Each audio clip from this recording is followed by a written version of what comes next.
Chapter 3 है basic structure of the forms of account. Period of account government का शुरू होता है 1 अप्रैल से लेकर 31 मार्च तक, और 31 मार्च तक सारे अकाउंट को क्लोज करके ही गवर्नमेंट्स के जो बेसिक सर्विस हेड्स हैं, जिसका 0 या 1 या 2 या 3 या 4 या 5, जो भी स्टार्टिंग के मेजर हेड के नंबर होते हैं वो सारे सर्विस हेड्स में आएंगे। और जो डीडीआर हेड होते हैं बच्चे, वो सारे 6 से 7 से और 8 से स्टार्टिंग उनका मेजर हेड का होता है। तो ये जो 31 मार्च को है, ये सारे सर्विस हेड बंद हो जाएंगे। इनका सारा पैसा क्लोज टू गवर्नमेंट हो जाएगा। जो भी पैसा गवर्नमेंट ने बजट में अलॉट किया था वो गवर्नमेंट के पास चले जाते हैं, फ्रीज हो जाते हैं, ये जीरो हो जाते हैं। मतलब आप नए साल में, नया फाइनेंशियल ईयर शुरू होते ही 1 अप्रैल से आपको फ्रेश बजट अलॉट होगा। और DDR head close to balance होता है, मतलब कि वही का वही पैसा आपको माइनस हो या प्लस हो, यानी डेबिट या क्रेडिट हो, तो वो पैसा वहीं से शुरुआत होगी जो हमने छोड़ा था। इसलिए हमें एक्चुअल्स को देखना पड़ता है कि ये हेड कहाँ तक है। अच्छे, इसमें और एक दो चीज़ जानना है। जैसे गवर्नमेंट का अकाउंट है, जिसमें कोई गलती हो गई, टीवी बनाते हैं या मिस क्लासिफिकेशन हो गया या एरर्स पकड़ में आता है, तो 31 मार्च का ही अकाउंट का अपने चेंजिंग यदि 20 मई तक कर रहे हैं, जिसको सप्लीमेंट्री पीरियड कहेंगे, क्योंकि 1 जून तक आपको देना पड़ता है पीएओ को या एजी को फिर से कोई करेक्शन करके इस पिछले साल का। मतलब जो 1 अप्रैल से 31 मार्च के बीच में जो कोई गलती हुई थी, ट्रांजेक्शन, फ्रेश ट्रांजेक्शन नहीं होगा, पैसे का लेन देन नहीं होगा, बट कोई अमेंडमेंट होते हैं, क्लासिफिकेशन होते हैं, तो उसका 20 मई तक खुला रहेगा अकाउंट्स। और 31 जून तक वो पीओ को या एजी को करेक्शन करने के बाद अकाउंट रेंडरिंग यूनिट्स भेज देते हैं। तो इसका मतलब ये नहीं हुआ कि आप 31 मार्च के बजाय भी खुला है, नहीं, सिर्फ पीछे करेक्शन करने के लिए खुला है, ये इसको कह रहा है बच्चे।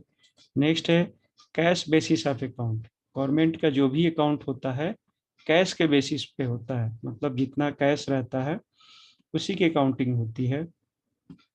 मतलब खर्चे का हर एंट्री का डेबिट या क्रेडिट नहीं होता है। गवर्नमेंट एक वेलफेयर मेजर है, और गवर्नमेंट अपने खर्चे को इस तरह double entry book keeping system पे नहीं रखती है। जो भी पैसा आता है उसको डेबिट करती है, और जो भी पैसा खर्च करती है उसको क्रेडिट करती है कैश बुक में। बाकी जो नॉमिनल अकाउंट्स हैं, यानी जो क्लोज ऐसे होते हैं, उनको क्या करना है कि जब भी आपका खर्चा होगा, खर्चे को हम डेबिट करेंगे। नॉमिनल अकाउंट्स का प्रोसीजर, खर्चा डेबिट और इनकम क्रेडिट। ठीक है बच्चे, जो भी आपकी आमदनी होगी वो क्रेडिट होगी नॉमिनल अकाउंट में, बट कैश बुक का फॉर्म खर्चा आपका डेबिट और आमदनी क्रेडिट, या गेन या प्रॉफिट, जो भी आपने सीखा है फाइनेंशियल अकाउंटिंग में वही चीज़ यहाँ पे भी एप्लीकेबल होगी। बट जब भी कैश बुक में एंट्री करेंगे तो ये होगा, कैश बुक में जब भी पैसा आता है उसको डेबिट करते हैं और निकलता है तो क्रेडिट करते हैं।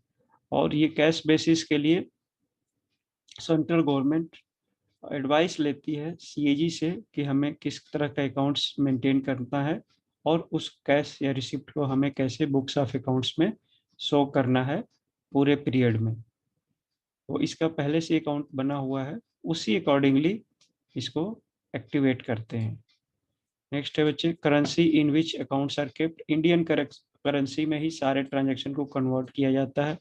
भले ही कोई चीज़ डॉलर में परचेज की गई है, येन में, यूरो में, किसी भी चीज़ में, लेकिन हमें खर्चा करना होगा उसको कन्वर्जन करके इंडियन रुपीस में।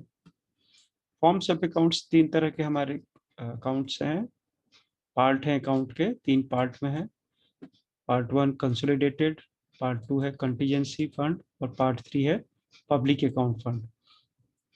इसमें आगे 2 डिविजन्स होते हैं, ये ध्यान रखने वाली बात है। पार्ट हो गए 3 और डिवीजन होते हैं 2। किसके? कंसोलिडेटेड फंड के 2 डिवीजन होंगे, जिसमें पहला होगा आपका ये रिसीट हेड, रेवेन्यू अकाउंट और एक्सपेंडिचर हेड, रेवेन्यू अकाउंट। मतलब इस पोर्शन में जो भी आपने पीछे हमारे इस पे बहुत बढ़िया से वीडियो बना है CPWA का चैप्टर नंबर 5 का, उस वीडियो को भी इसके साथ मैं अटैच कर देता हूँ, आप उसको देखो, इसमें पूरा डिटेल ये चीज़ें दी गई है बच्चे, ठीक है, क्लियरली उसको देखो। जो इम्पोर्टेंट चीज़ें हैं इसमें जो एक्सक्लूसिवली इसी पे कवर की गई है उसको मैं आपको बताता हूँ। सेक्टर और सब सेक्टर उसमें दिया हुआ है, ए से लेकर आई तक के जो आपके सेक्टर्स हैं सारे, ये अकाउंटिंग, ये अभी मैं आपको वीडियो इसके साथ अटैच कर रहा हूँ। भले ही वो CPWD का चैप्टर नंबर 5 है, लेकिन बिल्कुल यही चीज़ वहाँ पे भी दिया हुआ है, तो you should go through that. Next इसमें जो इम्पोर्टेंट लाइन है कि with effect from 1 January 1982 Jammu Kashmir, Maharashtra, Manipur and Sikkim, नहीं यहाँ तक देखो, with effect from 1st Jan 1982 and in the case of, ये यहाँ से और इन स्टेट्स को, and in the case of J&K, Maharashtra, Manipur and Sikkim from 15 January 82 state government have been entrusted with their accounts in terms of clause 1 of article 258 of the constitution, the functions of the central government under article A150 of the constitution in so far such functions relate to the opening of subheads and detail heads of accounts under various major head and minor heads of the accounts in state concerned subject to the following conditions। मतलब कि जो major head या minor head government, central government जो CGA के through issue हो रहा है, तो वो सभी के लिए तो एक होगा, लेकिन जो लोकल रिक्वायरमेंट के हिसाब से जिस स्टेट को जो हेड खोलना है, डिटेल्ड सब हेड मतलब माइनर हेड के बाद जो आप नीचे करते हो सब हेड है, और फिर उसके नीचे करते हो डिटेल हेड, तो ये खोल सकते हैं as per their requirement.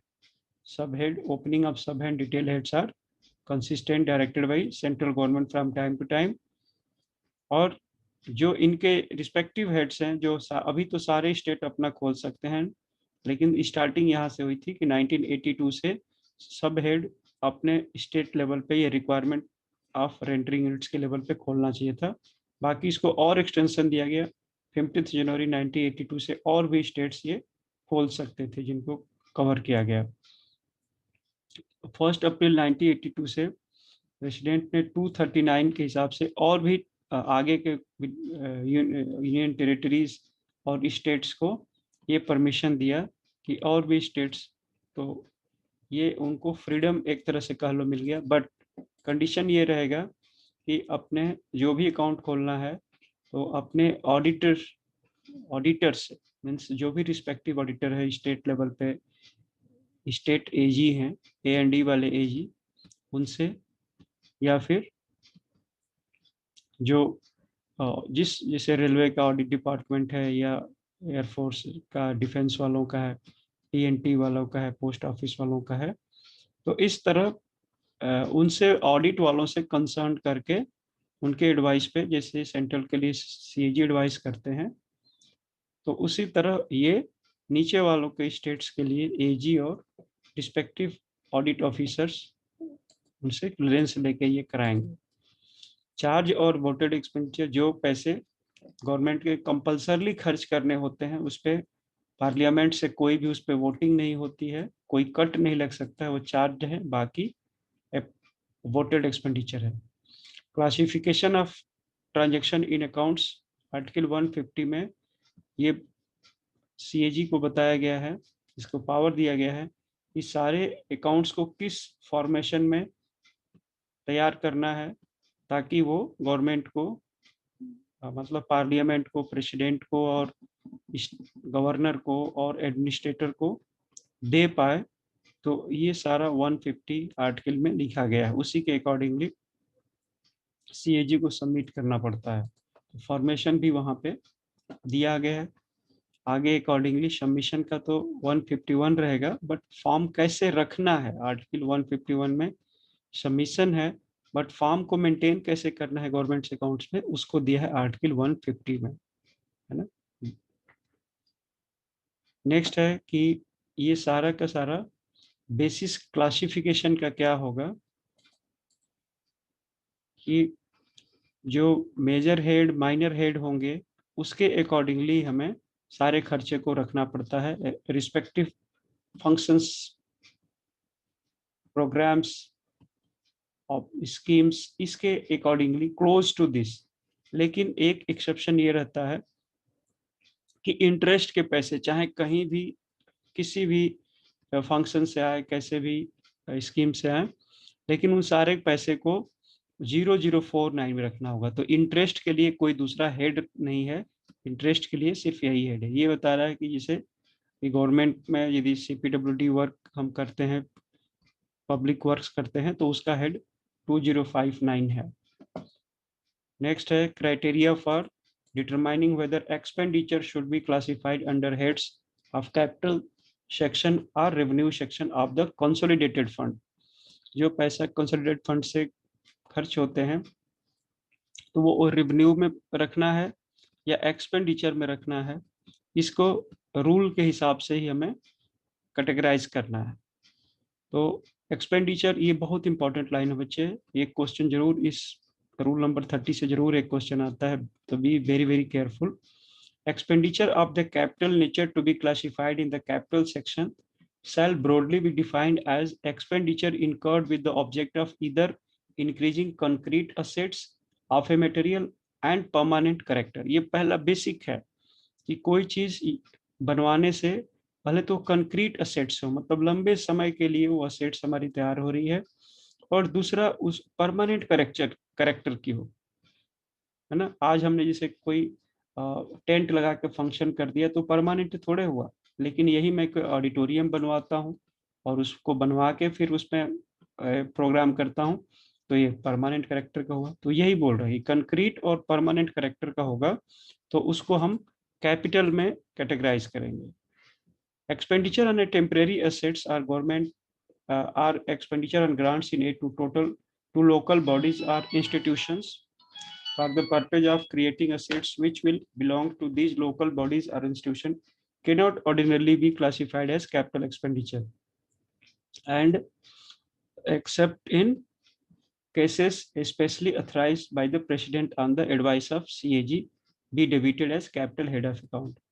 Government जैसे कोई टेम्परेरी चीज के लिए खर्चा करती है या फिर कोई एक्सपेंडिचर देती तो है कैपिटल टाइप नेचर के लिए, लेकिन वो ग्रांट इन एड के फॉर्म में देती है। जैसे कोई मान लो टेक्निकल इंस्टीट्यूशन IIT खोलना है या कुछ इस तरह का, गवर्नमेंट ने पैसे अपने दिए हैं लगाने खर्च करने के लिए, तो गवर्नमेंट ने स्पॉन्सरिंग किया, गवर्नमेंट ने खर्चा किया, तो ये 4203 पे होना चाहिए technical education.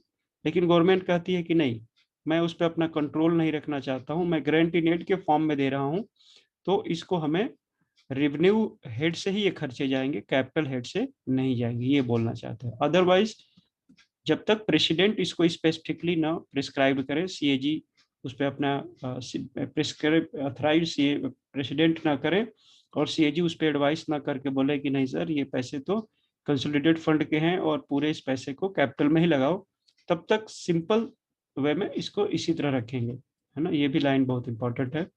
Expenditure of a capital nature shall be distinguished from revenue both in budget estimate and government account। Budget बनाते समय भी अलग दिखाना चाहिए और गवर्नमेंट के अकाउंट में भी अलग से दिखाना चाहिए कि कैपिटल क्या है और रिसीट क्या है। Capital expenditure is generally made from, ये बहुत इंपॉर्टेंट लाइन है बच्चे, कि कैपिटल एक्सपेंडिचर जब भी खर्चा करना होता है, जैसे रोड बनवानी हो, पहली बार हम इतना बड़ा रोड बनवा रहे हैं, ब्रिज बना रहे हैं, तो नॉर्मली कैपिटल एक्सपेंडिचर कहाँ से मीट करना चाहिए हमें, डेब्ट, डिपॉजिट और banking character as distinguished from ordinary revenue derived from tax, duties, fees, fines, and similar terms of current income including extraordinary receipts। ठीक है, कभी भी गवर्नमेंट को इसे रोड बनाना है तो कभी भी इनकम टैक्स से जो पैसा वसूल करती है या टैक्स से या ड्यूटी से, कोई इंपोर्ट ड्यूटी से या कोई किसी तरह का फीस लेके गवर्नमेंट करती है, वो सब पैसे से कैपिटल एक्सपेंडिचर जनरेट नहीं करना है। जब भी रोड बनाना है, ब्रिज बनाना है, कुछ भी करना है, तो गवर्नमेंट को पैसा लेना है किसी से उधार, किसी पब्लिक बॉडी से या फॉरेन कंट्री से, जैसे भी डेप डिपॉजिट करके या बैंक से लेके तब बनाना है।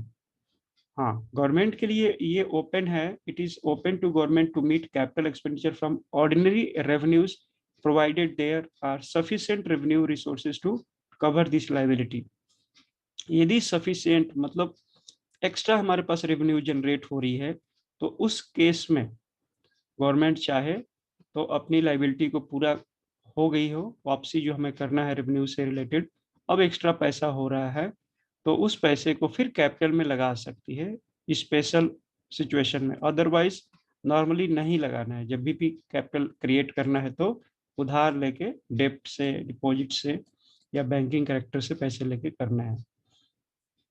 Capital expenditure on a capital nature as defined above shall not be classes at capital expenditure in the government account unless the classification has been expressly authorized by general or special orders of the government।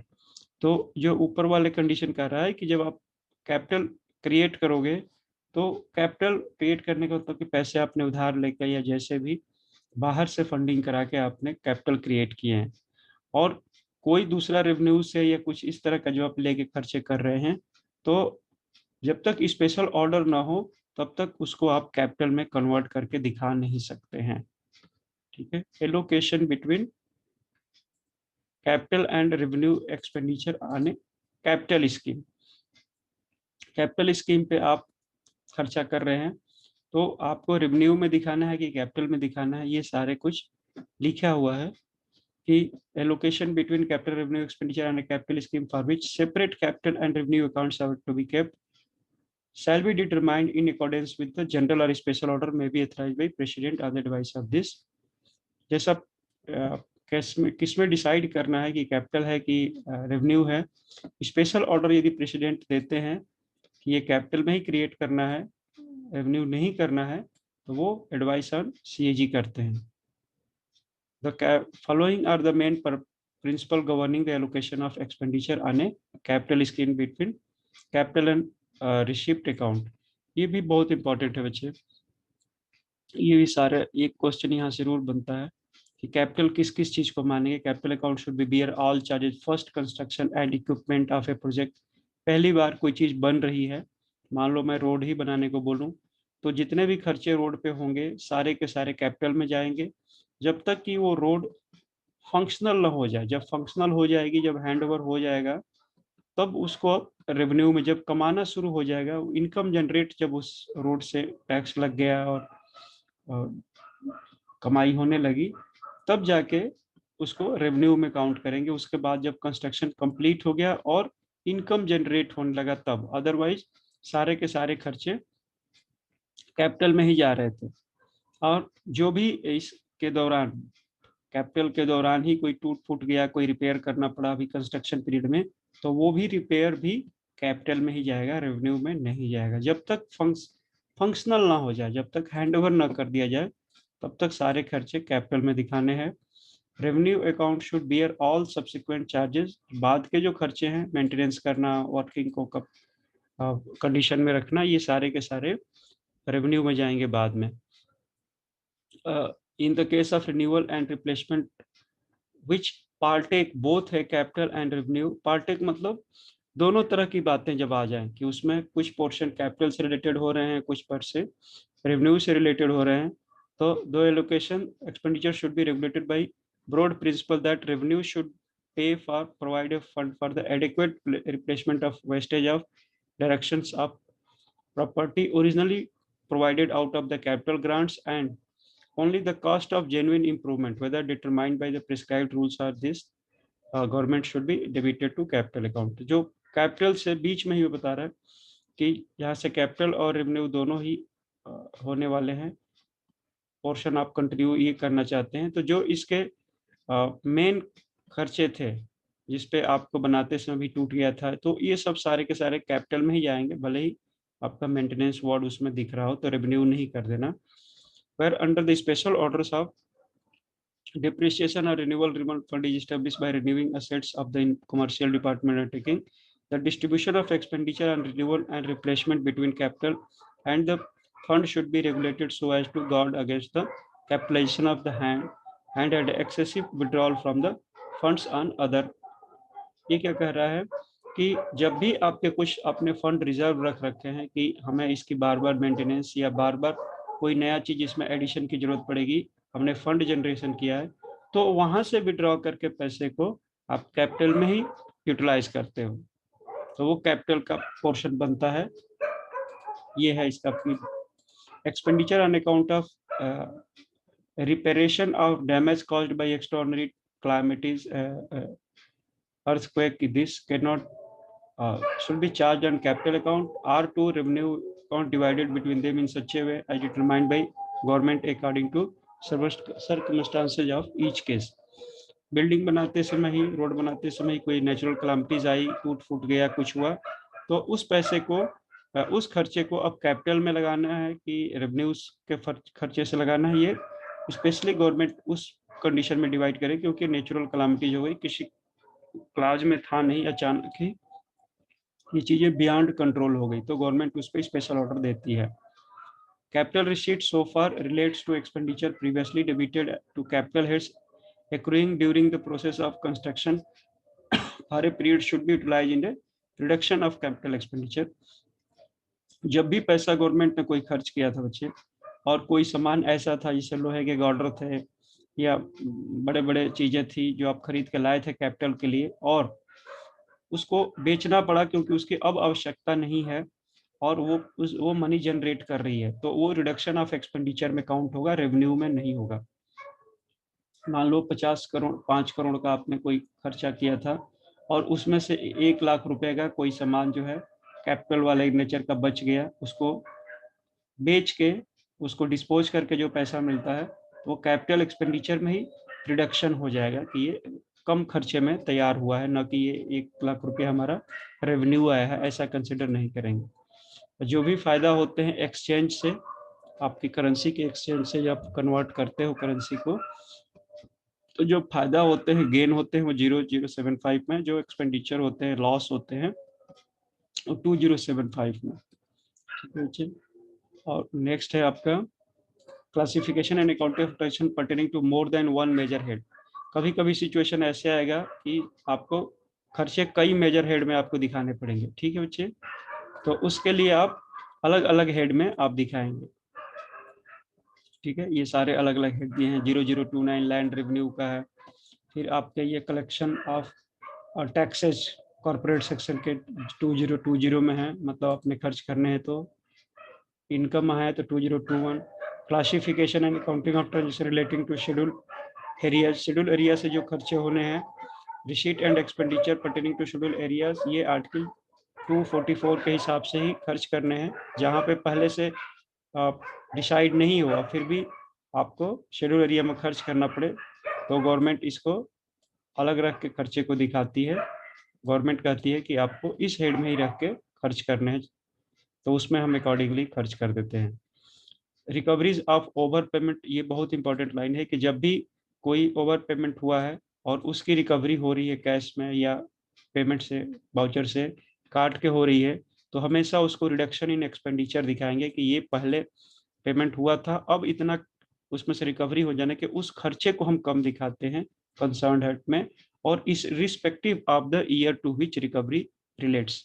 तो जिस साल से भी recovery हो रही है, मान लो कि हमें 2019 में कोई पेमेंट हुआ था, वो एक्स्ट्रा हो गया था, तो उसकी रिकवरी हम कर रहे हैं 2021 में, तो हमें उसी साल में दिखाना चाहिए कि ये उस साल का खर्चा हमारा कम हुआ है ना, ये इंडिकेशन जाना चाहिए ये कि ये खर्चे हमारे कम हुए हैं वहां से ओवर पेमेंट के। Accounts of government commercial department or undertaking, तो जो कमर्शियल डिपार्टमेंट है उनकी अकाउंटिंग हम परफॉर्मा अकाउंट्स के साथ करते हैं ताकि उनका प्रॉफिट और लॉस को हम इजीली असर्टेन कर पाए, है ना। तो जनरल लेजर उसके खोलते हैं, फिर उसके आप प्रॉफिट एंड लॉस अकाउंट बनाते हैं, बैलेंस शीट बनाते हैं, और उस ईयर से जिस ईयर पर्टेन करता है उसको अकाउंट फार करते हैं। कोई भी गलती होती है रेक्टिफिकेशन करते हैं, जैसा गवर्नमेंट ने प्रिस्क्राइब किया है कि टी बना के आपको कवर अप करना है। और जो भी हमें राइट ऑफ करना है, जो हमारा डेप डिपॉजिट से राइट ऑफ करना है कोई चीज़, मतलब वो रिकवर नहीं हो पा रही है, तो उसके लिए राइट ऑफ हेड आप यूज़ करते हैं 8680 miscellaneous general account right of from closing of the balance. ये यूज़ करते हैं डीडीआर हेड्स में जब हमारा कोई भी राइट ऑफ करने की सिचुएशन आता है तो। और ये लास्ट और सबसे इम्पोर्टेंट लाइन है भाई कि देखो, जब आपका कोई केस 1000 रुपये से नीचे का है ना, तो उसकी राइट ऑफ का पावर अकाउंटेंट जनरल मतलब एजी को दिया हुआ है, और हेड यूज आप करेंगे 8680 मिसलेनियस गवर्नमेंट अकाउंट। लेकिन राइट ऑफ करने से पहले आपको ये 3 कंडीशन फुलफिल करना पड़ेगा। ये तीनों कंडीशन एग्जाम में आते हैं, इसको एज इट इज आपने याद करना है। जब भी राइट ऑफ एजी करना चाहते हैं, 1000 से नीचे की बात है, तो ये 8680 में करेंगे और पहले कंफर्म करेंगे the amounts of unreconciled balances और differences are continued for a period over 5 years. पहला कंडीशन की जो जो पैसा आउटस्टैंडिंग था वो 5 साल से आउटस्टैंडिंग था in the year in which it propose to be written off. जिस साल में मान लो कि 2021-22 में इसको राइट ऑफ करना है, तो ये 2020-21 तक के जो बैलेंसिंग अपना फाइनेंशियल पीरियड है, इसमें 5 साल पूरे कंप्लीट हो जाने चाहिए, तब इसमें राइट ऑफ के लिए प्रपोजल लाएंगे। पहला तो कंडीशन ये है। दूसरा कह रहा है the AG has satisfied himself that a dead end has been reached in resolving the adherence. पहला कंडीशन है कि 5 साल पूरे हो जाना चाहिए। दूसरा कंडीशन है कि एजी ये कंफर्म कर दें कि अब डेड एंड आ चुका है। डेड एंड का मतलब कि हमने सारे अपने जितनी मेहनत करनी थी, उस किताब को खुजवाना था, उस वाउचर को खुजवाना था, उस कंसर्न एजेंसी से पता करना था, उस इंडिविजुअल से पता करना था, उनसे रिक्वेस्ट डालना था, सारे लेटर लिखने थे, सब कुछ करने के बाद अब कोई रास्ता बचा नहीं है। अब एक ही रास्ता बचा है कि इसको राइट ऑफ किया जाए ताकि अकाउंट से ये खत्म कर दिया जाए। तो ये भी सर्टिफिकेशन में एजी देते हैं कि अब डेड आ चुका है, और जिस गवर्नमेंट से पैसा बिलोंग करता है वही एजी राइट ऑफ करने वाले हैं, तो उस गवर्नमेंट से भी कंकरेंस ले लेंगे कि अब ये हम पैसा राइट ऑफ करने जा रहे हैं, क्योंकि पैसा गवर्नमेंट का होता है, एजी का नहीं होता है, तो उस कंकरेंस भी जरूरी होता है, स्टेट गवर्नमेंट का भी। तो तीनों कंडीशन फुलफिल होनी है, तभी जाके राइट ऑफ एजी